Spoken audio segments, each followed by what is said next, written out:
Doğu Türkistan'da zulüm gören Müslüman Uygur Türkleri köle olarak internet üzerinden satışa çıkarıldı. İlanda kullanılan ifadeler kan dondurdu. Çin'de uygulanan asimilasyon politikası sonucu yeni kimlik kazandırılan gençlerin internet üzerinden köle olarak satıldığı ortaya çıktı. Çinlilerin verdiği ilanları paylaşan gazeteci Mehmet Ali Önel haykırıyoruz. Doğu Türkistan'da soykırım var ifadelerini kullandı. Önel'in paylaştığı ilanlarda çok sayıda uygun fiyata kölelerin olduğu ve en gencinin 16 yaşında bulunduğu belirtiliyor. İlanlarda söz konusu işçilerin anti-terörizm uygulamasından geçtiği de söyleniyor.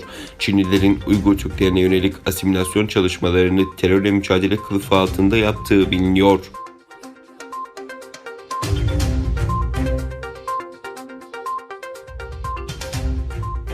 Dünya Uygur Kurultayı 2022 Pekin Kış Olimpiyatlarının iptal edilmesi için Uluslararası Olimpiyat Komitesi Etik Komisyonu'na şikayet dilekçesi verdi.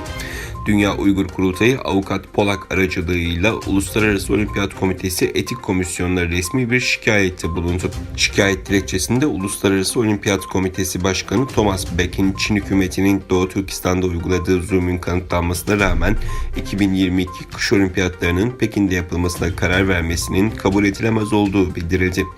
Öte yandan olimpiyatların Pekin'de yapılmasının Uygur Türklerine ve diğer Müslüman Türk halkına uygulanan zulme destek olacağı belirtilen dilekçede Uluslararası Olimpiyat Komitesi'nin doğrudan bu insan hakları ihlallerine dahil olacağı kaydedildi. Yapılacak olimpiyatlar için planlanan hazırlıklarda ise Doğu Türkistanlıların köle işçi olarak çalıştırılacağı ve bu işler için zorla göç ettirileceği aktarıldı. Dünya Uygur Kurultayı Başkanı Dolkun İsa 2022 Kış Olimpiyatlarının Pekin'de yapılmasının olimpik anlaşmayı ihlal ettiğini belirterek Çin'in 2022 kış oyunlarına ev sahipliği yapmasına izin verilirse olimpiyatların temelini oluşturan değer ve ilkelerden bilerek ve isteyerek vazgeçiyor demektir ifadelerini kullandı.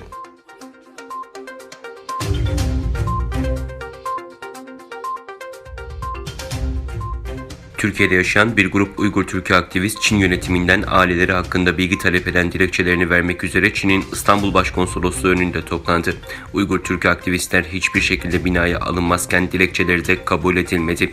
Çin'in Ankara Büyükelçisi Deng Li'nin geçtiğimiz günlerde yaptığı açıklamada hem Ankara Büyükelçiliğimiz hem de İstanbul'daki Başkonsolosluğumuz elimizden geleni yaparak Türkiye'deki Çin vatandaşlarının bütün sorunlarına çözüm bulmaya hazır açıklamasına istinaden Kızıl Çin'in işgal ettiği bir grup Doğu Türkistanlı Uygur Türk'ü İstanbul'da bulunan Çin Başkonsolosluğu'na gelerek dilekçe vermek istedi. Konsoloslukta görevli güvenlik güçleri maalesef engel olup dilekçeleri geri çevirdi. Grup adına konuşan sözcü buradan tüm İslam alemine ve özellikle Türk kardeşlerime sesleniyorum. Gördüğümüz gibi biz bugün Çin'in İstanbul'daki konsolosluğuna gittik ve hazırladığımız tüm dilekçeler geri çevrildi. Yani Çin bırakın sorunlarımızı çözmeyi, dilekçemizi bile kabul etmedi. Çin'in bu yalanlarına siz şahit olun dedi.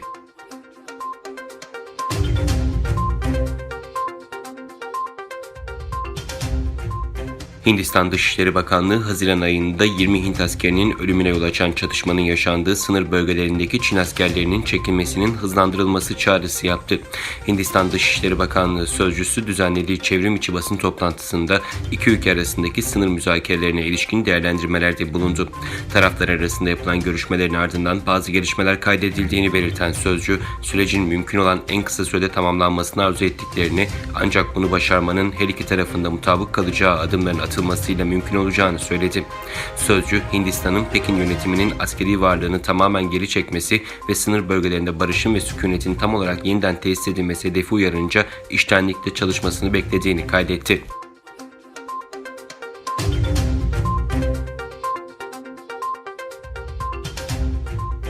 ABD yönetimi İran'dan Venezuela'ya petrol taşıyarak İran'a yönelik yaptırımları deldiği gerekçesiyle 4 tanker gemisine el konulduğu iddialarını doğruladı. Wall Street Journal gazetesinin konuya ilişkin dün yetkililere dayandırarak verdiği haberin ardından ABD Adalet ve Dışişleri Bakanlıklarından açıklama geldi.